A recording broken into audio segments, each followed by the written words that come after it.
PFI पर भी जैसे सिमी पर पाबंदी लगाई थी वैसे पीएफआई पर भी पाबंदी लगाई गई।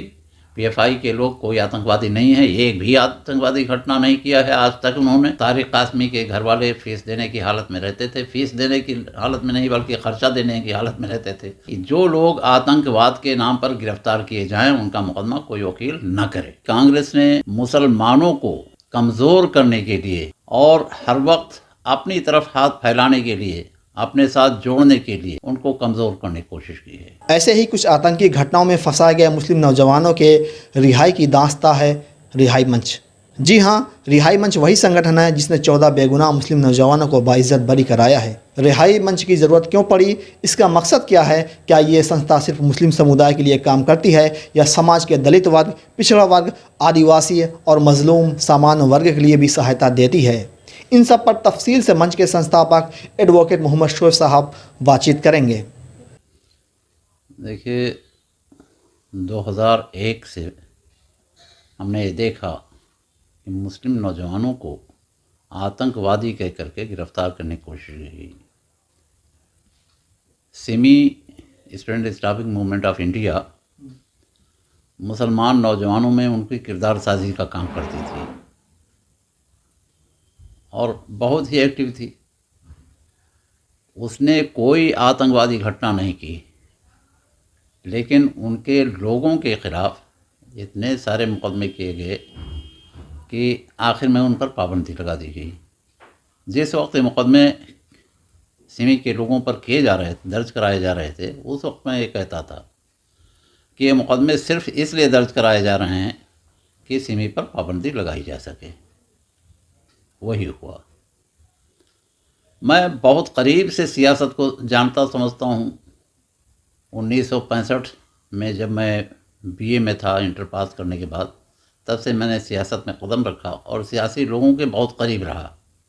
चाहे जितने प्रोग्रेसिव लोग हों अपने को कहें, लेकिन ऐसा होता कुछ नहीं है उनके अंदर, सिर्फ कहते भी ही हैं अपने को प्रोग्रेसिव।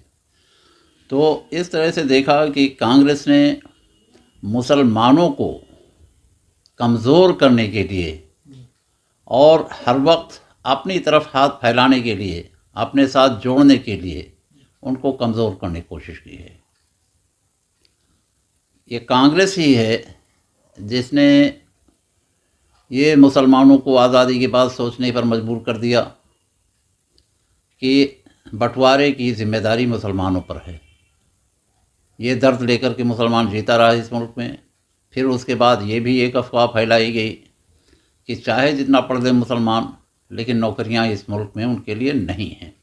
इसका भी बहुत बुरा असर पड़ा और मुसलमान नौजवान अपने को तालीम से दूर करता गया। लेकिन एक वक्त आया कि जब मुसलमान बेदार हुआ, नौजवानों ने तालीम की तरफ रग़बत की, तो उन्हें आतंकवादी बता दिया गया।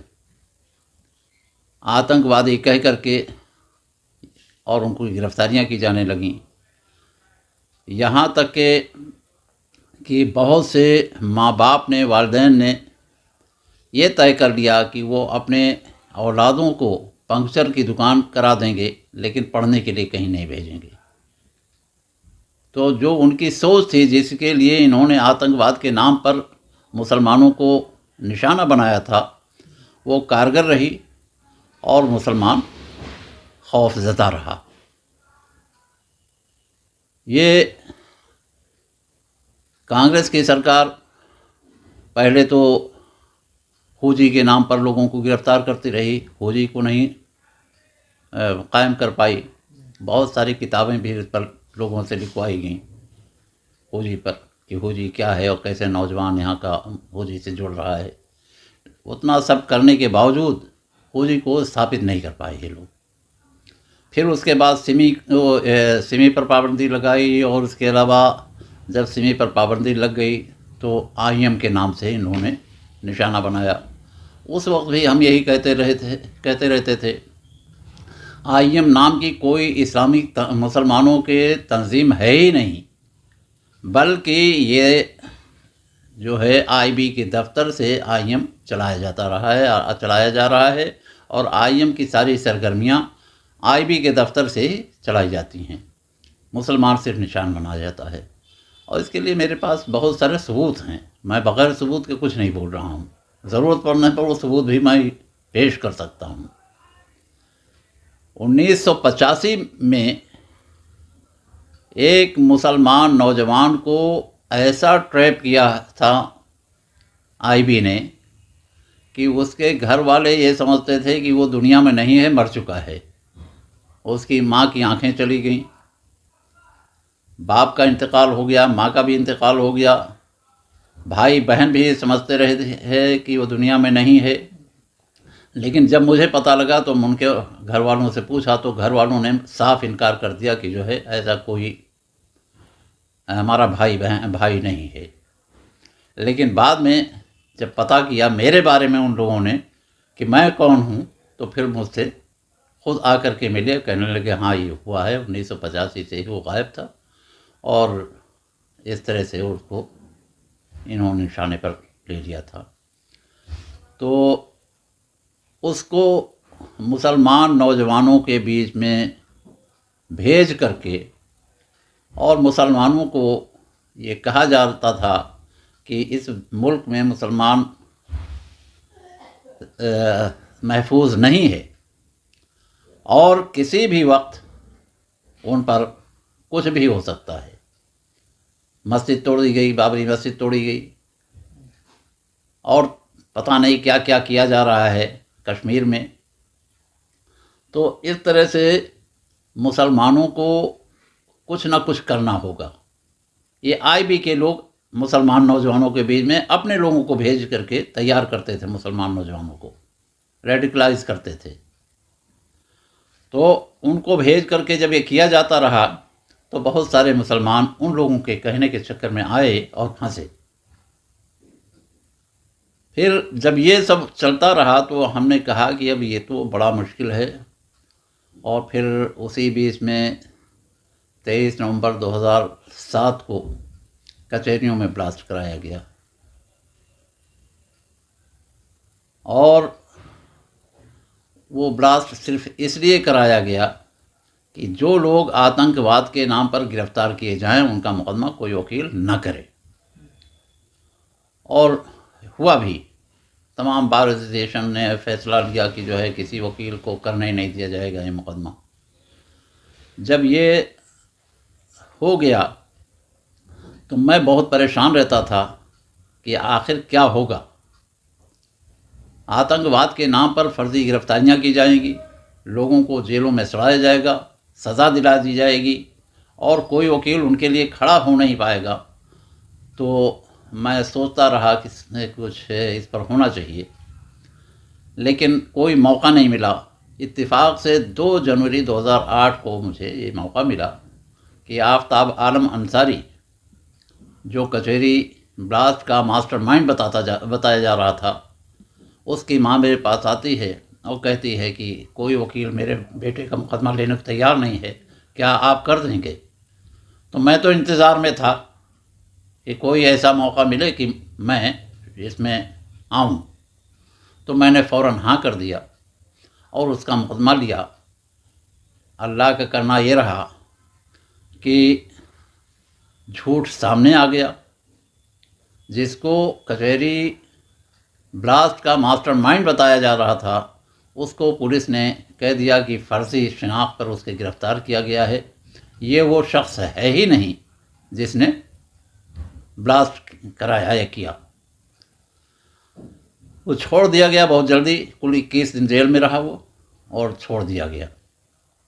उसके बाद जब ये खबर पहुंची लोगों तक तो जिनके बच्चे जेलों में थे उन लोगों ने मुझसे फिर राब्ता कायम किया और बहुत सारे लोगों के मुकदमे मैंने लिए लखनऊ में, क्योंकि मैं लखनऊ से बाहर जाने की हालत में नहीं था, इसलिए कि हमें अपना घर भी चलाना रहता था अपनी ही आमदनी से और ये भी करना होता था। और हमने ये भी फैसला कर लिया था कि हम ये जो मुकदमे करेंगे उसमें कोई फ़ीस किसी से नहीं लेंगे, खर्चा लेंगे लेकिन फ़ीस नहीं। और यही किया भी हमने। जितने भी मुकदमे लिए हैं, कोई भी ये नहीं कह सकता कि मैंने उन लोगों से फ़ीस ली है। हाँ, तारिक कासमी के घर वालों को छोड़ करके। तारिक कासमी के घर वाले फ़ीस देने की हालत में रहते थे, फ़ीस देने की हालत में नहीं बल्कि ख़र्चा देने की हालत में रहते थे, और उसी ख़र्चे से मैंने मूवमेंट खड़ा किया, तहरीक खड़ी की। राजीव यादव मुझे मिले 2008 में ही जनवरी में, जब मैं JNU में गया हुआ था। वहाँ के यूनियन प्रेसिडेंट ने मुझे बुलाया था कि आइए आपका प्रोग्राम यहाँ रखेंगे हम, तो उन्होंने रखा था, बुलाया था। वहीं पर राजीव यादव मुझे मिले, और राजीव यादव इस तरह से मिले कि वो आज तक हमारे साथ हैं, और पूरी तहरीक एक तरह से राजीव यादव ही चला रहे हैं। असल में राजीव यादव के साथ में थे शहनवाज आलम, ये दोनों एक्टिव थे, और दोनों गए हुए थे दौरे पर वेस्ट बंगाल के। तो वहाँ पर कहीं से इन लोगों को पता चला कि वहाँ बंदी मुक्ति मोर्चा के नाम से कोई तंजीम थी आज़ादी की लड़ाई में के वक्त में। तो उन लोगों ने जब मेरे सामने ये बात रखी कि हम लोग अभी अकेले अकेले कर रहे हैं, कोई तंजीम हम लोगों के पास नहीं है, वहाँ बंदी मुक्ति मोर्चा हुआ करता था, तो क्यों ना हम लोग भी कोई तंजीम बनाएं। तो इस तरह से रिहाई मंच ने जन्म लिया। रिहाई मंच के ज़रिए हम लोगों ने काम शुरू किया, और मैं कचहरी देखता रहा। ये लोग जहाँ कोई वाक़या होता था वहाँ जाते थे, और वहाँ की पूरी जांच करते थे, और फिर उसके बाद रिपोर्ट करते थे।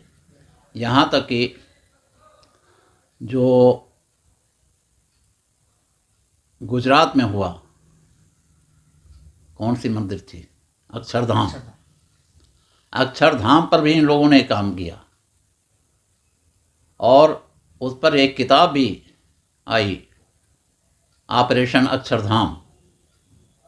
तो ऑपरेशन अक्षरधाम की तैयारी करने में जब ये लोग थे, इकट्ठा कर रहे थे मवाद, तो बल्कि गुजरात में इन लोगों को वहाँ की क्राइम ब्रांच ने 4 घंटे रोका, लेकिन जब देखा कि ये लोग सिर्फ जांच कर रहे हैं और कोई काम नहीं है, तो छोड़ दिया। और इस तरह से इस रिहाई मंच में जितने भी लोग आए, जैसा कबीर ने कहा है, कबीरा खड़ा बाजार में लिए लुकाठा हाथ, जो घर फूंके आपने चले हमारे साथ। तो ये सब घर फूंक करके तमाशा देखने वाले लोगों में रहे थे, और हमारे साथ लगे थे बग़ैर किसी लालच के। सर, अभी तक कितने लोगों को आपने या रिहाई मंच ने रिहा करवाया होगा, मदद की है? हमने, देखिए, हाँ, मुकदमे जो लड़े हमने, उसमें 14 लोग बरी हुए हैं। वो 14 लोगों को बरी कराया हमने। इसमें हम फिर कहेंगे सियासत बहुत दखल रखती है। 2012 में जब अखिलेश यादव सरकार में आने को थे, या 2012 को जब चुनाव हुआ, तो उन्होंने अपने चुनाव घोषणा पत्र में ही कहा था कि मुस्लिम नौजवान जो गिरफ्तार हैं आतंकवाद के नाम पर, उन सबको छोड़ा जाएगा। लेकिन वो झूठा वादा था। एक मुकदमा जो है जिसमें बंगाल के कई लड़के थे, और ये बिजनौर का था जलालुद्दीन, स्टेट वर्सेस जलालुद्दीन। तो जलालुद्दीन के मुकदमे में बहुत सारे लोग थे, 6-7 लोग थे। वो बरी किए गए कोर्ट से। मुकदमा तो नहीं वापस लिया अखिलेश ने, लेकिन बरी किए गए, और जो फैसला आया उस फैसले के ख़िलाफ़ अखिलेश यादव ने हाई कोर्ट में अपील फाइल कर दी। वो आज भी पेंडिंग है। तो इस तरह से कहते कुछ हैं, करते कुछ हैं कवाकिब कुछ नज़र आते हैं, कुछ देते हैं धोखा ये बाजीगर खुला। तो ये ऐसे ही हैं। इन सियासी लोगों पर कोई भरोसा करने वाला नहीं है। इसीलिए हमने ये फ़ैसला लिया था पहले ही, जब बाबरी मस्जिद शहीद हुई उस वक्त मैंने फ़ैसला लिया था कि अब किसी सियासी पार्टी के लिए हम खाद का काम तो नहीं करेंगे। हम लड़ेंगे और अपने हुकूक के लिए लड़ेंगे, लोगों के हुकूक के लिए लड़ेंगे, लोगों को इंसाफ दिलाने के लिए लड़ेंगे।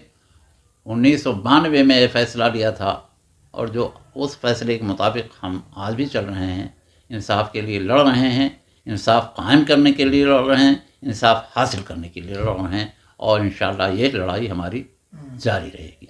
अभी पीएफआई पर भी प्रतिबंध लगाया गया, उन पर कहा गया था कि उनके जो कारकुन हैं या जो काम करने वाले हैं अलग अलग मामलों में पकड़े गए हैं, तो उस पर क्या रहेगा?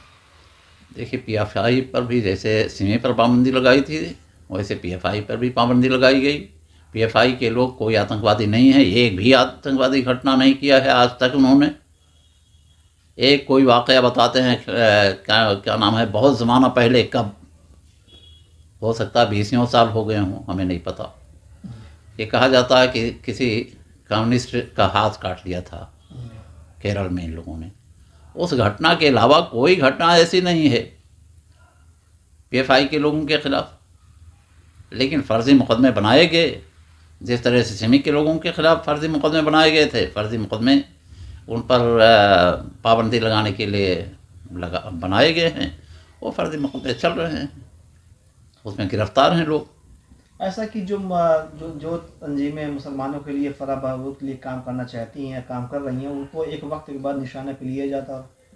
देखिए, कोई भी शख्स जो मुसलमानों के लिए काम करना चाहता है वो निशाने पर रहता है इनके। इस वक्त भाजपा की सरकार है, भाजपा के निशाने पर हर मुसलमान है, तो ये जो मुसलमानों के हक़ में काम करने वाला है वो तो निशाने पर रहेगा ही। मुझे तो कुछ अखबार नवीसों ने यह भी कहा कि योगी आदित्यनाथ ने हमारे लिए एक मुकदमा वो मीटिंग की थी आईपीएस अफसरों की कि इसके ख़िलाफ़ कुछ लाओ, इसको बंद करो, ये बाहर रह करके बहुत नुकसान पहुंचा रहा है। लेकिन मेरे ख़िलाफ़ कुछ है ही नहीं, क्या करोगे तुम? हम ना कहीं से चंदा लेते हैं किसी से, ना चंदा खोर हैं, ना चंदा के नाम पर जिंदा हैं, ना कोई आतंकवादी घटना करते हैं, बल्कि जो झूठे मुकदमे होते हैं हम उनमें एफआईआर होते हैं और उन झूठे मुकदमे में फंसे हुए लोगों को बरी कराने का काम करते हैं। ये रिहाई मंच का काम है। और रिहाई मंच का इतना ही काम नहीं है, बल्कि अगर कोई काम दलितों के ख़िलाफ़ गलत हो रहा है, आदिवासियों के ख़िलाफ़ गलत हो रहा है, जनरल लोगों के ख़िलाफ़, आम पब्लिक के ख़िलाफ़ कुछ गलत हो रहा है, वहाँ रिहाई मंच अपनी हाज़िरी दर्ज करती है और कराती है और उसमें वहाँ हाजिर होकर के और इंसाफ के लिए वहाँ भी जंग करती है। मिल्लत टाइम्स को आपकी ज़रूरत है, हमारी आप माली मदद करें।